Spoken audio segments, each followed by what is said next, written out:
కానీ ప్రస్తుతం ఆంధ్రప్రదేశ్కి సంక్షేమ పథకాలు అవసరం అంటారా, లేకపోతే మౌలిక సదుపాయాలు అవసరం అని మీ అభిప్రాయం? అంటే సంక్షేమ పథకాలు అవసరం లేదు అని అనకూడదండి. ఎందుకంటే there are so many people who are in need of కొన్ని సంక్షేమాలు అవసరం ఉంది.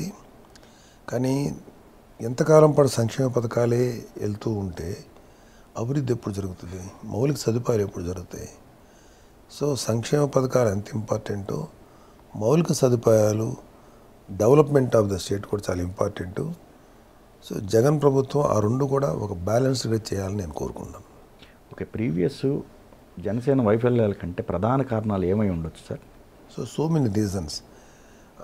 బట్ ఒకటేంటంటే ఇక్కడ ఆలోచించాల్సింది, ఒక పార్టీ ఒకసారి ఓడిపోయింది కాబట్టి అదేదో అయిపోతుందని కాదు.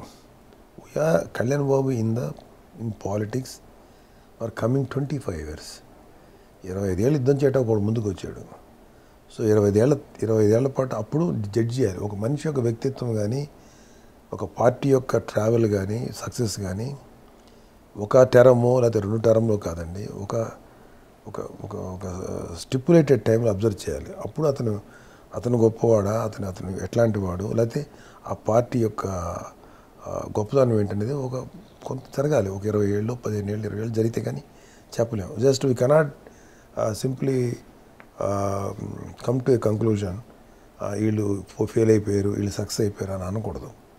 అది నేను అంత ఈజీగా అనే మెంటాలిటీ నాకు లేదు.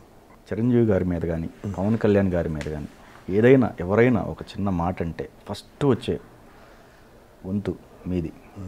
కానీ ఈ మధ్యగా కొన్ని విషయాలకు సంబంధించి కొన్ని విమర్శలకి మీ స్పందన లేదని చెప్పేసి, ఏ విషయంలో? నాని గారి విషయం కావచ్చు, లేకపోతే పోసాని గారికి సంబంధించిన విషయంలో కావచ్చు. ఇప్పుడు రెండో పేరు చెప్పారు చూడండి, ఆ వ్యక్తి పేరు నా నోరుతో మాట్లాడి నా నోరు పాడు చేసుకోదలుచుకోలేదు. ఓకే, అది వదిలేయండి. ఇక నాని గారి విషయం నేను కూడా తిరిగి ప్రతిస్పందించేవాడిని. కానీ బట్ అది ఒక పొలిటికల్ లెవెల్లో జరుగుతుంది కాబట్టి దాంట్లో నేను ఇన్వాల్వ్ కాకూడదు. అది పొలిటికల్ ఐడియా, పొలిటికల్ దీంట్లో కొంచెం మాట జారటం ఈరటం జరిగింది. సో దాంట్లో నాకంటే కూడా మా జనసేన నాయకులు అంటారా ఎవరంటారో వాళ్ళు స్పందించారు. నా స్పందన అవసరం లేకుండా వాళ్ళే స్పందించారు కాబట్టి నేను కూడా మాట్లాడలేదు. రెండోది, మా తేజ్ బాబుకి ఒంట్లో బాగాలేదు, యాక్సిడెంట్ అయింది. ఆ చిన్న టెన్షన్లో నిజానికి నేను ప్రకాష్ రాజ్తో పాటు నామినేషన్ కూడా వెళ్ళాల్సిందే. మా వాడిది కొంచెం ఒక 10 days పాటు ఒక చిన్న అతని హెల్త్ విషయంలో మేము కొంచెం డిప్రెషన్లో ఉన్నాం.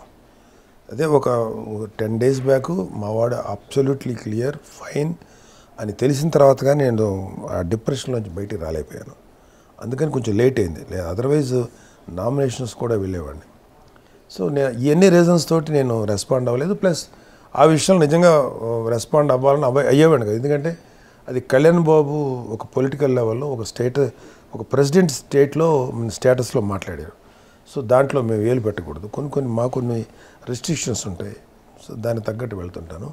మీరు చెప్పిన ఆ రెండో పేరు వ్యక్తి ఉన్నాడు చూడండి, ఆ వ్యక్తి పేరు మాత్రం ఎప్పటికీ నా నోట్లోంచి రాదు. I don't want to spoil my mouth by uttering his name. Kalyan Babu గారు మాట్లాడిన తర్వాత మాకు సంబంధం లేదు ఆ మాటలకి అని చెప్పేసి సినీ వర్గాల్లో మన అటు ఫిలిం ఛాంబర్ నుంచి ఇప్పుడు కళ్యాణ్ బాబు ఇండస్ట్రీ మంచి కోసమే మాట్లాడాడు. నా సినిమాలు ఆపండి కానీ ఇండస్ట్రీకి నష్టం చేయొద్దని మాట్లాడాడు. రిగార్డింగ్ టికెట్స్ పాలసీ మీద మాట్లాడారు. ఎందుకంటే ఇది లాయర్ సభ, వకీల్ సాబ్కి కొంచెం ఇష్యూస్ జరిగినాయి, కొంత నష్టం జరిగిందనే ఉద్దేశంతో మాట్లాడాడు. వీటి వల్ల ఈ టికెటింగ్ విషయంలో ఏదో నష్టం జరుగుతుందని తను ఒక ఒపీనియన్ చెప్పాడు. Is a both politician and actor. So అతను మాట్లాడాడు. కళ్యాణ్ బాబు చెప్పిన వ్యాఖ్యలతో మాకు సంబంధం లేదన్నది ఛాంబర్ మాట్లాడింది. ఎందుకంటే అతని ఒపీనియన్ మాత్రమే, మా ఒపీనియన్ అది కాదని, గవర్నమెంట్తో గొడవ ఎందుకు పెట్టుకోవాలనేది వీళ్ళు సుహృద్భావాతం వీళ్ళు వెళ్ళాలని చూశారు. మేము అలాగా ఫైట్ చేయకుండా సుహృద్భావ వాతావరణంలో ఛాంబర్ వెళ్ళటం అనేది మేము అర్థం చేసుకోగలం. ఎందుకంటే ఛాంబర్ అయినా సినిమా ఇండస్ట్రీ అయినా సెన్సిటివ్గా ఉంటుంది. ఇప్పుడు నేను ఒక పొలిటికల్ జనసేనకు సంబంధించిన వ్యక్తిగా కాకుండా ఒక సినిమా ఇండస్ట్రీకి మాట్లాడితే మాకు ఎవరితోటి, ఏ పార్టీలతోటి లేదా ఏ ప్రభుత్వాలతో గొడవ పెట్టుకోవాలని ఉండదు. మా పని మేము చేసుకుంటాం.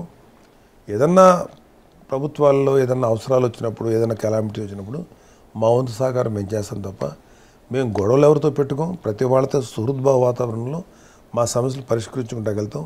ఆ సందర్భంగా ఫిలిం ఛాంబర్ ఆఫ్ కామర్స్ వాళ్ళు కళ్యాణ్ బాబు గారి వ్యాఖ్యలతో సంబంధం లేదంటే కళ్యాణ్ బాబు గారు అర్థం చేసుకున్నారు, మేము అర్థం చేసుకున్నాం. వాళ్ళ మీద మాకు ఎటువంటి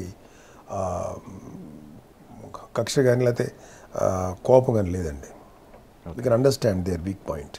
ఈ చర్చలు ఏవైతే ఉన్నాయో మెగా కాంపౌండ్ తెలియకుండా జరిగినాయి అంటారా? అంతకుముందు జగన్మోహన్ రెడ్డి గారి దగ్గర కొంతమంది ఆల్రెడీ కలిసి మాట్లాడటం జరిగిందని కూడా నానిగారు చెప్పడం జరిగింది ప్రెస్ మీట్లో. అది తెలియదు నాకు అసలు ఆ విధమైన డీటెయిల్స్ నాకేం తెలియదండి. నాకు అంత డీటెయిల్స్ తెలియదు.